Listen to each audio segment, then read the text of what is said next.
안녕하세요. 굿모닝 세이경제 10분만에 읽기 2019년 5월 4일입니다. 먼저 전체적인 시장 요약에 대해서 말씀드리겠습니다. 지난밤은 뉴욕 시장은 깜짝 상승했습니다. 예상 이상의 고용지표 발표 결과였는데요. 결과적으로는 부정적인 시장에 대한 부정적인 전망 일색의 경제 전문가들이 좀 당황스러운 그런 하루였습니다. 지금까지 뉴욕 증시는 물론 미국 경제까지 꼭 집중 논란에 대해서 계속 경제 전문가들이 얘기해 왔는데, 그럼에도 불구하고 작년 연말에 시장이 주저앉을 거라는 전망 이후부터 계속 시장과 미국 경제는 오히려 상승 일변도로 방향을 잡아왔습니다. 이런 결과가 결국은 트럼프의 경제 정책에 대해서 손을 들어주는 결과가 지금 되고 있는데요. 미국 경제는 10년 만에 17월이면 10년 만에 최장기간 경기 확장을 기록할 것이고요. 뉴욕 증시도 최근까지 전년도 하락폭 이상의 그 기록적인 상승폭을 이어가고 있습니다. 여기에 지난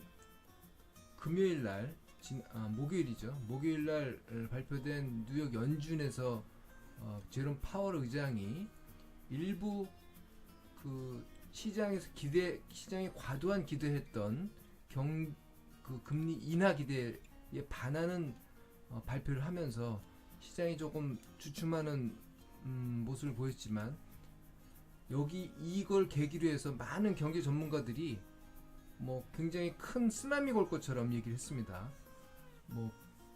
저는 그런 좀 다른 얘기를 했지만, 다른 전망이었지만, 어쨌든 그런 그러한 부정적인 전망을 다 일소를 하고, 일단은 미국 경제와 증시는 골디락스라고 하죠. 골디락스, 안정적인 성장이 저물가, 저비용을 바탕으로 한 안정적인 성장을 이런 시대한 조짐을 보이고 있습니다.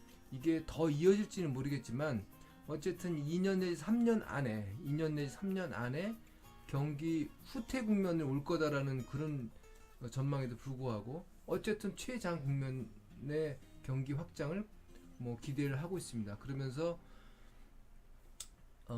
1분기에 미국 기업 실적도 지금 예상 마이너스 2% 이상 전년 대비 하락할 것이라는 걸 깨고 1% 이상 상승하고 있습니다. 전반적으로 아무튼 시장 분위기가 계속 긍정 일변도로 지금 추동력을 계속 공급하고 있습니다. 분위기가 이런 상황입니다. 여기에 다음 주에 예정되어 있는 미중 무역 협상의 타결에 대해서 조심스럽게 일부 외신들이 다음 주에 타결할 것이다. 류허 중국 경제부총리가 워싱턴을 방문합니다. 그래서 최종적인 담판을 지을 것이다 라는 전망들이 나오고 있습니다. 그리고 그 이후에 6월에 시진핑 주석이 워싱턴이든지 말하라고 트럼프의 개인 휴양지가 되든지 아무튼 방문할 것으로 예상돼서, 상당히 전반적으로 트럼프의 올해 계획대로 전반적으로 흘러가는 분위기로 보입니다. 트럼프는 연초에 멕시코 장벽 문제도 제가 보기에는 많은 정부 국경 연방정부 폐쇄까지 가는 35일간 연방정부 폐쇄까지 가는 사태가 있었지만, 결국은 지금 다 만회했고, 그 다음에 뮬러 특검이라는 러시아 스캔들 문제가 있었죠. 러시아 스캔들 문제도 특검 보고서가 발표되면서 특별한 문제가 없는 걸로 나타났고, 최근에 일자리를 처음부터 계속 주장해왔던 트럼프의 정책에 모든 힘이 다 실렸습니다. 증빙하는 사태가 지금 일어났기 때문에 앞으로 트럼프의 경제 정책 내지는 정치력에 많은 힘이 실릴 걸로 보입니다.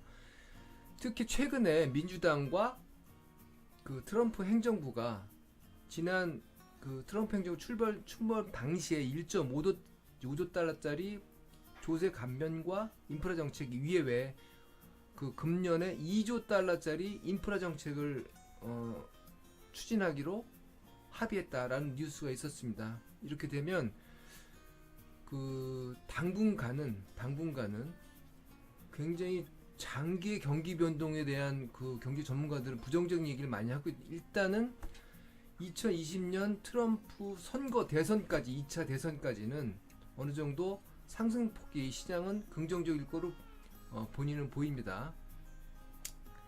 그 뭐 전부 다 뭉뚱그려서 말씀드렸고요. 시장은 그 러셀이 2%, 러셀 2000 2% 이름 오른 거를 비롯해서 나스닥 1.6% 죄송합니다.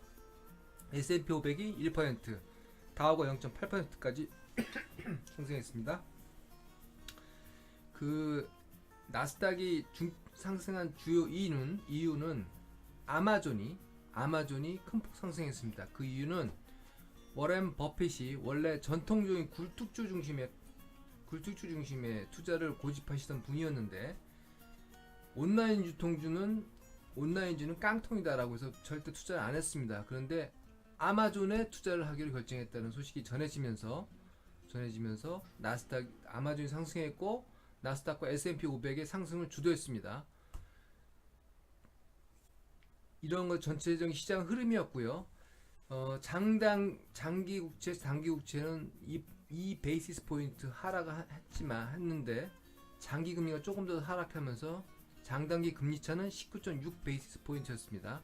유가는 소폭 변동을 했고요. 그다음에 뉴욕 시장의 공포 지수라고 하는 빅스가 1.6이나 하락하면서 14대 다시 12.9까지 12대로 다시 내려섰습니다. 시장 분위기 전반적으로 좋았다고 말씀을 드리겠습니다.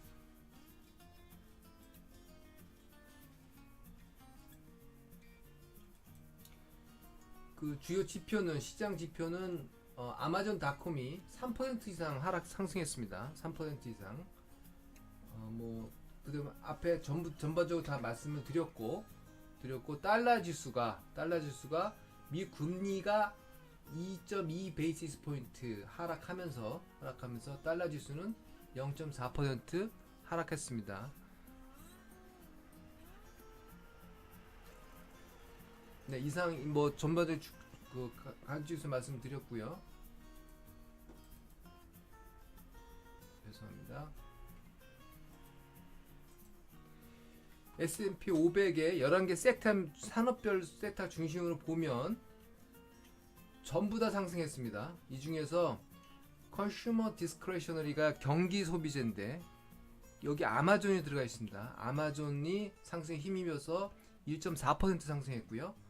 그 다음에 IT도 1% 가까운 상승했고 커뮤니케이션 서비스 섹터도 넷플릭스나 구글 전반적으로 상승했습니다. 예, 상승했고 그 산업주도 그 미중 무역 협상의 긍정적인 어떤 기대에 따라서 큰 폭 상승했죠. 전반적으로 상승했는데 그 특징적인 것은 이상입니다. 네, 지금까지가 그 시장 10분 만에 읽기에 요약을 10분 만에 마치기 위해서 좀 일찍 끝냈습니다. 그 이후에 경기 지표와 연방 금리, 유가 등에 대해서는 별도의 시간을 가져서 특별 브리핑을 해드릴 예정입니다. 한번 참고하시고요. 드릴 말씀이 있으니까 꼭 알아들으셔야 할 만한 흐름을 체크할 필요가 있을 걸로 보입니다. 네, 즐거운 연휴 되시고요. 건강하시길 바라겠습니다. 감사합니다.